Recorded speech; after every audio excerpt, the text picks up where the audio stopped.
the central question, and I think that the real heart of the issue, just to cut to the chase, is how prepared are we to directly militarily confront the Russians in Ukraine.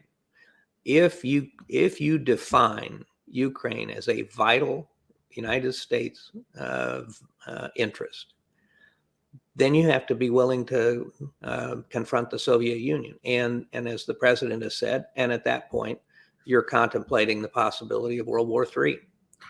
And so while the outcome in Ukraine, I think, is really important to the United States, I think we have to be kind of careful about the rhetoric we use, lest we trap ourselves into a situation that moves us in a direction that actually isn't in the interest of the United States, which is a war with Russia.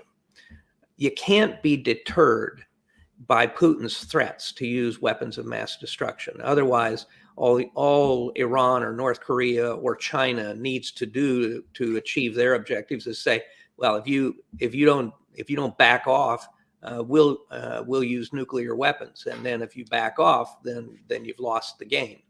So you can't be deterred by the Russian threats, but you also have to be mindful of the risk of an escalation once you get into an actual conflict. You know, people talk about a no-fly zone as though it's some kind of a video game, but the way the United States imposes a no-fly zone is, first of all, to go in and destroy all of the air defense systems of the other side. Well, that's fundamentally an attack on Russia.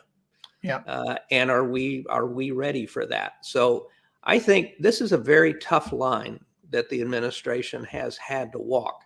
And, you know, members of Congress can talk about being tougher and doing tougher things and so on and so forth. But one of the benefits of being a member of Congress is that you bear no consequences for what you say, and you have no responsibility for what happens afterward. So you have lots of authority and a big microphone and no responsibility.